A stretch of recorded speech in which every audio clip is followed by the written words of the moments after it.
大家好，欢迎来到我的婚介所，我是丽姐。平常就爱跟大伙唠唠相亲那些事儿。感谢一直以来订阅的朋友们，要是觉得故事精彩，也别小气，打赏请丽姐喝杯茶呗。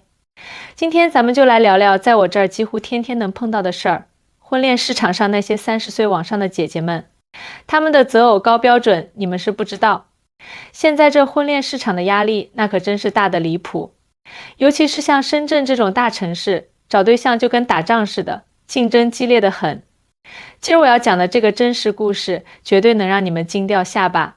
主角是小芳，35岁，在深圳一家相当知名的企业当高管，年薪50万往上走，长得那叫一个漂亮，身材更是保养得跟小姑娘似的，走在街上，回头率那是杠杠的，简直就是个行走的女神。可相亲这事儿啊，光有颜值和钱可不行，关键还得看两人能不能合得来。小芳这择偶标准那真叫一个高，简直就是要上天摘星星。身高起码得180厘米以上，年薪税后得有80万，房子车子必须得是全款，学历得是985或211的硕士，最好还得是同一个圈子里的，长相得帅气阳光，就跟偶像剧男主似的。大伙听到这儿是不是心里都在想，哎呦喂，这标准也太高了吧。可小芳自己呢，压根不觉得有啥问题，还觉得自己这要求挺合理。问题就出在这儿了，这年头条件好的男人，尤其是符合小芳标准的，早就被年轻漂亮的妹子们抢得差不多了。剩下的呢，要么就是已经结婚了，要么就是离异带着娃的。我作为红娘，那肯定得尽心尽力啊，于是就开始绞尽脑汁给他介绍相对符合条件的对象。就说上个月吧，我给他介绍了一位技术总监。这位男士身高178厘米，年薪60万，虽说没达到他80万的要求，可人家房子是全款，而且有2套呢，人品那也是没得说的好。年龄比小芳还小1岁，说话做事那叫一个得体。要说缺点，也就是身高差了那么几厘米，其他方面真的挑不出啥毛病。结果呢，你们猜怎么着？小芳一见面就皱起了眉头，嫌弃人家个子不够高，穿得不够时尚，工作不够有档次，甚至还说人家不够成熟。那位男士一听也火了，直接回怼，你以为你是谁啊？都35岁了，妥妥的剩女一个，还在这儿挑3拣4，就你这年纪还能找到啥好的？别做梦了。我听了这话，心里都忍不住想给这位男士鼓掌。虽说这话有点直接，但确实在理啊。小芳条件是好，可她年龄摆在那儿呢，市场上能供她挑选的人那真的是越来越少了。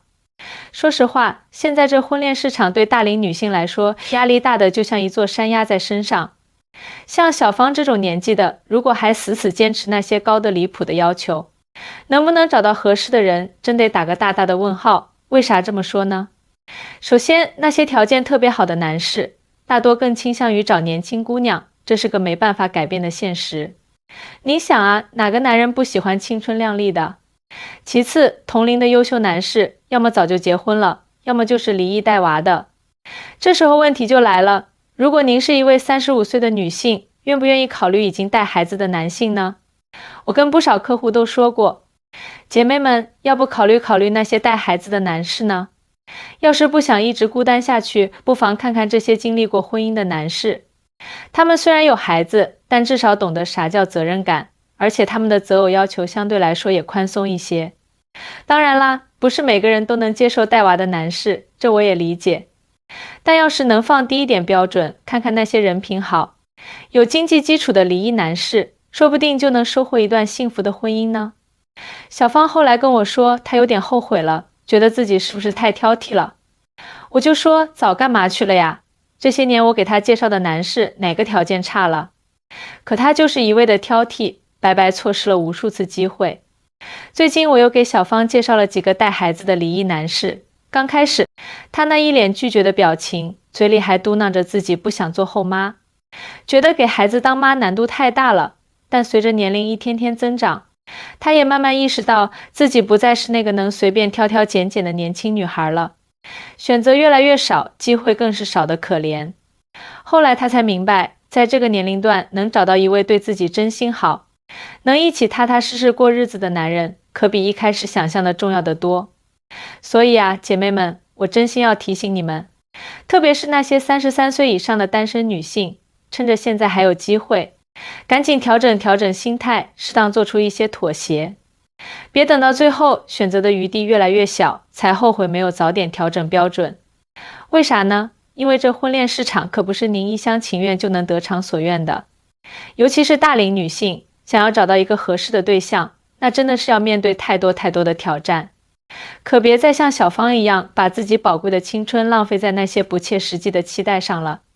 适当有点要求是可以的，但一定要结合现实啊。要是真心想找一个能过一辈子的人，那些真心好能和您共度一生的普通人其实也挺不错的。婚姻可不是童话，现实才是最靠谱的选择。记得有个34岁的客户，条件也挺好的。后来我给他介绍了一位离异带孩子的男士。说实话，刚开始他也有点犹豫，毕竟这后妈可不是那么好当的。但后来的结果真的让他大吃一惊。两人相处得特别好，感情那是越来越深，而且那位男士的女儿也特别喜欢他，一口一个妈妈叫得可甜了。现在他们一家3口过得别提多幸福了，女儿跟他可亲了，整天黏着他。这可不就是一段温暖又真实的婚姻吗？所以说，姐妹们，这婚恋市场的选择是有限的，特别是随着年龄增长，机会只会越来越少。别再坚持那些所谓完美的标准了，放低一点要求，选择一个真心爱您的人，这才是最好的归宿。最后，再给大家一个忠告，宁愿找一个真心对您好的普通人，也别执着于那些您永远也得不到的完美对象。婚姻可不是完美无缺的，而是需要2个人一起用心去经营的。就说小芳吧，她自从意识到自己可能太挑剔之后，心态确实有了一些变化。但这变化归变化，真到了面对具体的相亲对象时，还是有点纠结。我又给她介绍了一位离异带娃的男士。这位男士呢，是做金融行业的，收入还不错，经济条件也挺稳定。孩子是个小男孩，刚上小学，特别可爱。我跟小芳说，这男士各方面条件都不错，而且对孩子特别上心，看得出来是个有责任感的人。小芳听了之后犹豫了一下，还是决定去见一面。见面那天，小芳特意打扮了一番，看得出来她还是挺重视这次相亲的。两人约在了一家咖啡馆，见面之后一开始气氛还有点拘谨。男士先开了口，简单介绍了一下自己的情况，包括工作啊、孩子啊之类的。小芳也礼貌地回应着，聊着聊着，气氛逐渐变得轻松起来。可聊到孩子的问题时，小芳心里又开始犯嘀咕了。她想着，这以后要是真跟这位男士在一起了，怎么和孩子相处呢？自己从来没当过妈，能照顾好这个孩子吗？男士似乎看出了小芳的顾虑，就跟她说，自己也知道找个后妈不容易，所以并不强求小芳能一下子就把孩子当成亲生的，只希望她能对孩子好一点，大家能和和睦睦地相处就行。小芳听了这话，心里稍微舒服了一些，但还是没有完全下定决心。这次相亲结束之后，小芳跟我说，她还是有点犹豫，不知道该怎么选择。我就劝她别着急做决定，再跟这位男士接触接触，多了解了解。说不定相处一段时间之后，您会发现他和孩子都挺可爱的，到时候再做决定也不迟啊。小芳听了我的建议，又和这位男士接触了几次。有一次，男士邀请小芳去家里吃饭，说是孩子想见见他。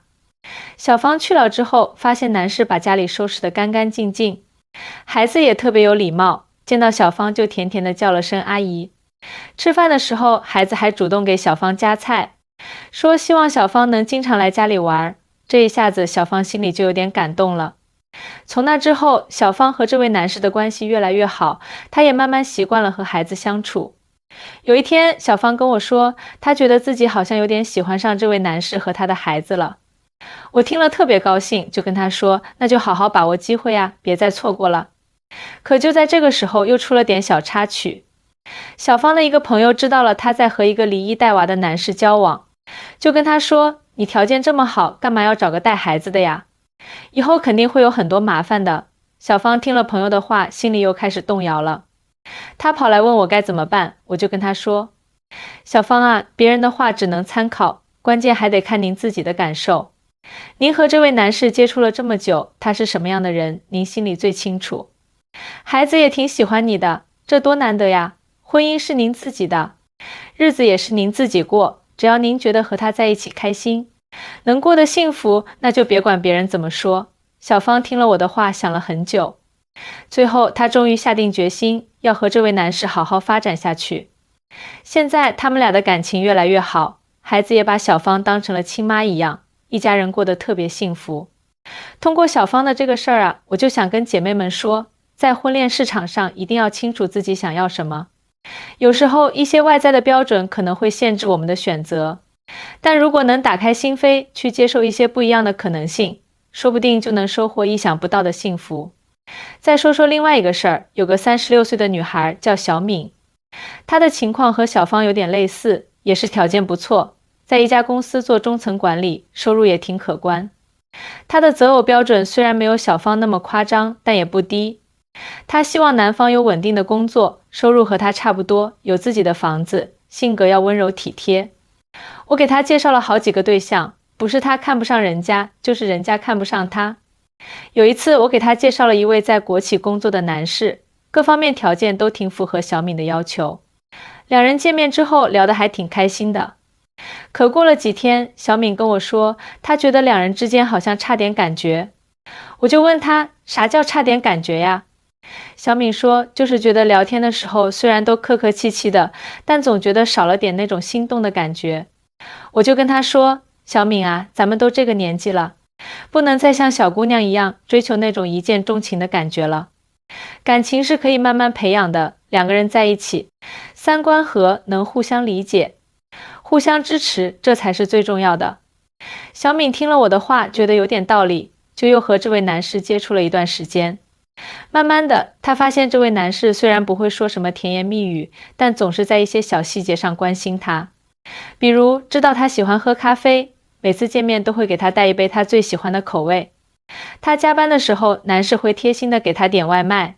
小敏心里开始有点感动了，觉得这个男人虽然不是那种能让她一下子就心动的类型，但确实是个值得托付的人。后来两人就确定了恋爱关系，现在感情也挺好的。从小敏的事儿就能看出来，咱们大龄女性在相亲的时候真的不能太理想化，不能光想着找一个各方面都完美，还能让自己瞬间心动的人。有时候那些平平淡淡却又实实在在的关心才是最珍贵的。好啦，今天的故事就讲到这里。如果大家觉得有用的话，别忘了点赞关注，打赏请丽姐喝茶哦。咱们下期再见，记住丽姐说的话，宁愿找一个真心对你好的普通人，也不要执着于那些可能永远都得不到的完美对象。因为婚姻不是童话故事，现实才是我们必须面对的。